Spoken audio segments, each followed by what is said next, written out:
Or, dans cette vidéo, on va plutôt parler de l'importance des âmes sœurs et des flammes jumelles dans la vie, mais pas que, on va parler de conséquences de ne pas trouver notre âme sœur, de flammes jumelles, de façon de vivre sans nos âmes sœurs, sans nos flammes jumelles, de relations âmes sœurs et flammes jumelles de manière générale, d'accord? Alors, cette importance des âmes sœurs, des flammes jumelles dans la vie, il faut savoir que être dans une relation profondément épanouissante, c'est bon pour le corps et pour l'esprit. Se sentir, un petit rappel, se sentir bien en soi, c'est la base même d'une bonne santé physique et mentale. Il renforce le système immunitaire et vous donne l'endurance mentale pour faire face à la vie quotidienne et à tous ses défis. Mais bien sûr, ce serait une erreur finalement de baser tout son bonheur sur un partenaire. Vous devez être heureux à l'intérieur d'abord. Puis des facteurs extérieurs tels que votre partenaire ne peuvent qu'améliorer ce sentiment. Si vous êtes fort, indépendant et puissant par vous-même, une âme sœur ou une flamme jumelle peut vous aider à devenir plus grand, à vous dépasser. Si vous vous sentez faible ou peu sûr de vous, une âme sœur ou une flamme jumelle peut vous encourager à dépasser ces sentiments. Mais c'est vous qui faites le travail, c'est vous qui allez vers vous-même, c'est vous qui devez apprendre à vous aimer, à vous respecter, à vous comprendre, à se reconnecter à vous-même finalement. Alors il y a des conséquences de ne pas trouver d'âme sœur ou de flamme jumelle, bien sûr. Ne pas trouver d'âme sœur ou de flamme jumelle, c'est assez courant et ça peut arriver à n'importe qui. Bien que ce ne soit pas une sensation spécialement agréable, c'est quelque chose avec laquelle on peut arriver à vivre sans problème. On peut ressentir finalement un profond désir ou même un vide occasionnel. Mais la vie, elle continue. Les âmes sœurs, les flammes jumelles, elles ont tendance à se rencontrer maintes et maintes fois au cours des vies, des réincarnations. Cela n'a pas trop d'importance si vous manquez une rencontre dans cette vie-ci. D'accord? Alors, on va quand même voir des façons de vivre sans âme sœur ou flamme jumelle, parce qu'il y en a beaucoup qui me disent « Ah, j'ai pas trouvé mon âme sœur, j'ai pas trouvé mon âme jumelle. » Ok, d'accord, d'accord. Calmons-nous. En plus de ne pas trouver notre âme sœur ou notre flamme jumelle, il existe d'autres raisons de ne pas vivre avec, comme la mort de l'un ou l'autre, parce que finalement on l'a trouvé, mais il y en a un qui a fini par décéder, une rupture de relation, que ce soit amoureuse ou non, parce que rappelons-le, une âme sœur et une flamme jumelle, c'est pas nécessairement sur le plan amoureux, d'accord? Donc une rupture de relation.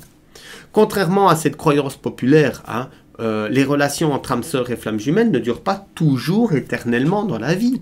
À un moment donné, ça peut casser. Il existe des moyens de faire face à la perte d'une âme sœur ou d'une flamme jumelle et de continuer à vivre par la suite. Tout d'abord, on va prendre du recul. Rappelez-vous que la vie continue et pensez à l'époque où vous n'aviez pas encore trouvé votre âme sœur ou votre flamme jumelle. Vous étiez en pleine vie et ça allait. C'est possible de vivre sans, c'est ce que je veux dire par là. Et évitez de basculer en mode victime, ne faites pas ça. En travaillant sur vos sentiments, vous pouvez les aborder calmement pour enfin les accepter. Mais ne vous plaignez pas, ne soyez pas une victime, ça va faire diminuer vos énergies, vos vibrations. C'est très mauvais, ne faites pas ça. Et faites confiance à l'univers par contre. L'univers, il nous écoute toujours, il partage avec nous. Alors, n'ayez pas peur de partager avec l'univers votre douleur, peut-être même en parler à haute voix, dans le seul but de vous aider à vous libérer et d'être dans l'acceptation, mais pas pour se plaindre. Alors, certaines de vos habitudes devraient être changées. On va peut-être apprendre à fréquenter de nouveaux endroits, on va rencontrer de nouvelles personnes, tout ce qu'il faut pour s'éloigner de la situation quotidienne qui finalement ne cesse de nous rouvrir nos blessures. Voyagez, découvrez de nouveaux endroits, faites quelque chose de complètement différent dans votre vie. Ça, c'est d'excellents moyens de rompre avec la routine et d'arriver à vivre sans âme sœur, sans flamme jumelle, sans partenaire de façon générale. Apprenez à vous retrouver. Apprenez à vous aimer, apprenez à être libre finalement de toute attache en fréquentant de nouveaux endroits, en rencontrant de nouvelles personnes et vous allez voir que les habitudes ici vont vraiment nous permettre de changer ces vieilles blessures. C'est même pas changer finalement, c'est aller au-delà. Beaucoup de personnes veulent changer le pansement. Ils veulent changer le pansement. Mais apprenons plutôt à penser le changement. Ça fait la différence. Dans la même vision, dans la même continuité, on pourrait parler de relation âme-sœur et flamme jumelle. C'est ce que je vous disais tout à l'heure. On va le faire ici, on va le faire maintenant. Les âmes sœurs, les flammes jumelles, elles font des partenaires parfaits. Oui et non. Non, parce qu'en fait, il n'y a pas de parfait. Aucun humain sur cette terre n'est parfait. Nous avons tous des défauts, des lacunes. C'est la nature même de l'être humain. Donc, de ce point de vue, non, les âmes sœurs, non, les flammes jumelles ne font pas des partenaires parfaits. S'attendre à ce que ce soit une histoire d'amour, un conte de fées, pour le reste de votre vie, c'est irréaliste. S'accrocher à de tels fantasmes n'apportera que chagrin et tristesse. La chose la plus importante à retenir, c'est que votre âme sœur, votre flamme jumelle, votre partenaire, en fin de compte, c'est un être humain comme vous. Alors oui, une âme évoluée, spirituelle, venue dans un corps humain pour expérimenter, mais un être humain malgré tout. Et particulièrement dans le cas des flammes jumelles, votre partenaire va refléter toutes vos propres lacunes sur vous.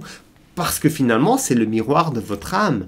Ainsi, plutôt que s'attendre à une relation parfaite, il serait beaucoup plus judicieux et sage de travailler sur vos défauts afin que votre âme sœur, votre flamme jumelle et vous puissiez développer une relation qui contourne finalement toutes ces lacunes.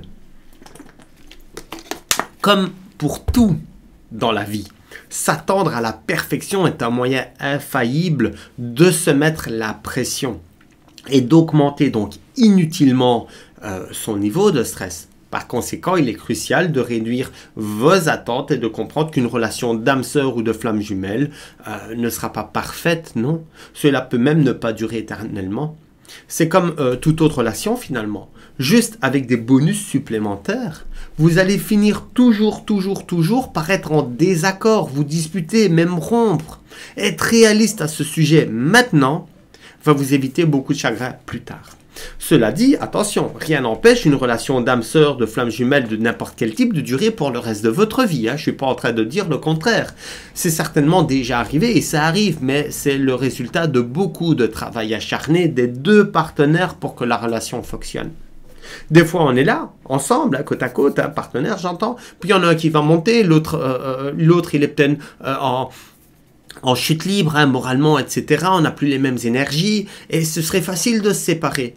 Mais non, on prend le temps, on travaille, on échange, on perdure.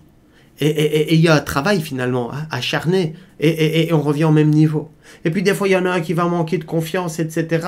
Et l'autre va pas trop le comprendre. Il y a un moment d'instabilité. Il y en a peut-être un qui sera dans des énergies un peu plus denses, de l'énervement, de la jalousie, de la colère.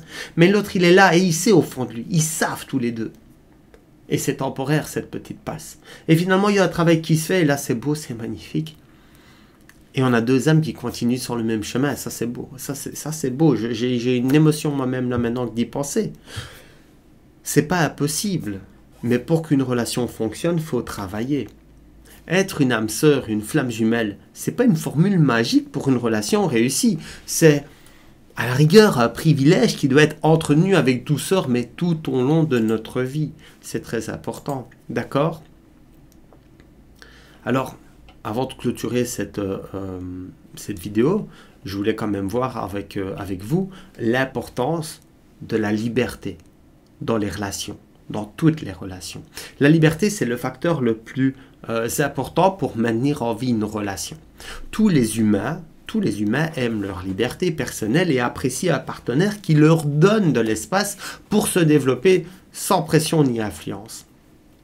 Les âmes sœurs et les flammes jumelles ne font pas exception. Avec les flammes jumelles, ce sentiment de liberté, il est particulièrement fort car ce sont des êtres ascensionnés. La meilleure façon d'entretenir une relation est de laisser l'autre faire son propre truc. Appréciez leur intérêt, leur passe-temps et soutenez-les dans tout ce qu'ils font. Mais ne devenez pas collants. Essayez toujours de vous rappeler à quel point vous appréciez votre propre liberté. Vous profiterez d'une belle relation avec votre âme sœur ou votre flamme jumelle si vous respectez l'autre. Si vous vous respectez et vous vous laissez de côté la jalousie. C'est très important. C'est vraiment très important. Le respect également est extrêmement important. Je ne sais pas si ça vaut la peine d'en parler ici dans cette vidéo, parce que finalement, ça me semble tellement évident de respecter l'autre. Si vous annoncez quelque chose, tenez vos engagements. Si vous dites à votre partenaire, on se voit à 18 h, et finalement, vous ne donnez pas de nouvelles avant 19 h. Une fois, ça peut arriver un accident. Mais si c'est récurrent, si c'est tous les jours, si c'est toutes les semaines, si ça dure depuis des mois, il y a un manque de respect. L'autre, à un moment donné, il va le ressentir, il ne va plus l'accepter. La liberté, le respect, c'est des valeurs. C'est important, c'est vraiment important de prendre ça en considération, d'accord?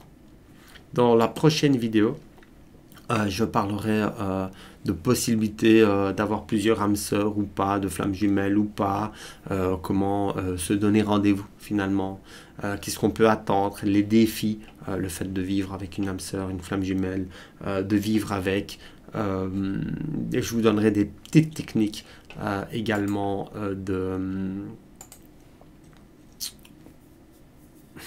du quotidien, c'est le mot que je cherchais, pour continuer à entretenir des relations.